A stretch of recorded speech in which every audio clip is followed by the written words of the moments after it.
Le véhicule dévale la route au milieu d'une végétation luxuriante. Direction Elinkine. Dans ce village, le vénéré marabout El Hadji Omar Foutiyou Tall a séjourné lors de son périple dans cette partie sud du Sénégal. Ce puits, communément appelé le puits d'El Hadji Omar, illustre parfaitement le passage du Saint-Homme dans cette localité. Sur ce lieu, le marabout fit ses premières ablutions. Situé en bordure de mer, avec une profondeur de 2 mètres, le puits d'El Hadji Omar illustre encore les miracles du guide religieux. En dépit d'une nappe phréatique très salée, le puits distribue de l'eau douce aux populations. Tout un symbole.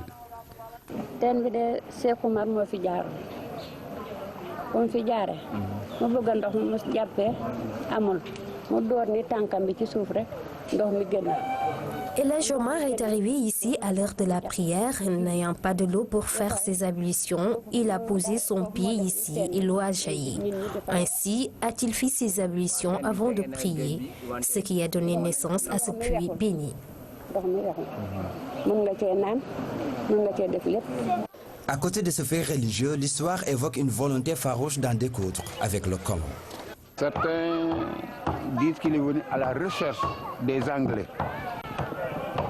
Il est venu avec un forgeron du nom de Cham, qui voulait tout simplement voir un canon et aller fabriquer ce canon pour combattre les Français.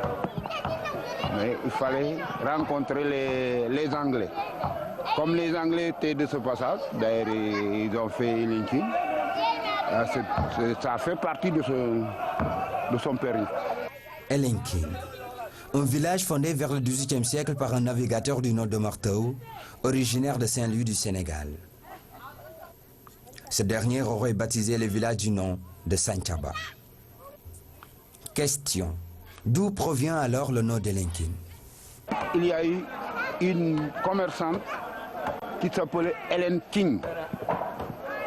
Donc les gens, quand ils viennent à la boutique, je vais chez Hélène King, je vais chez Hélène King, d'où est venu le nom Elinkine. C'est Hélène King. Avec près de 4000 habitants, Elinkine, ce village Diola est aujourd'hui devenu un réceptacle de plusieurs civilisations. Elinkine est l'un des villages les plus cosmopolites du Sénégal.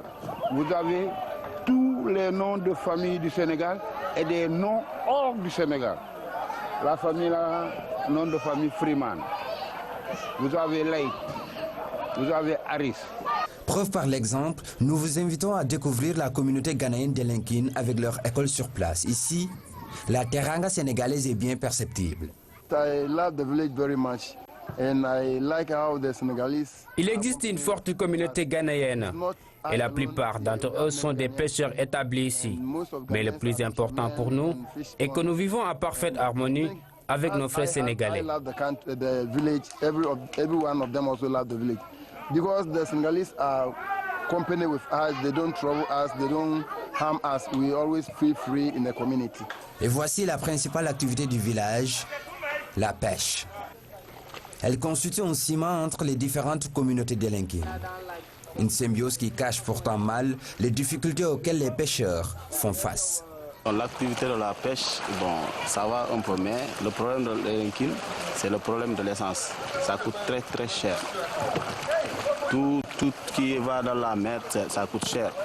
Et puis, il n'y a plus de poissons. La beauté du village ne laisse pas indifférents ceux qui visitent Elinkine pour la première fois. C'est un village très paisible, très beau, très joyeux, où on entend la musique.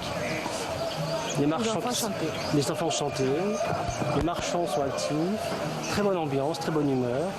Elinkine, un village dont l'histoire est intimement liée à El Hadji Omar. Son séjour dans la zone a été synonyme d'espoir pour certains habitants. Grâce à lui, beaucoup de personnes ont embrassé la religion musulmane.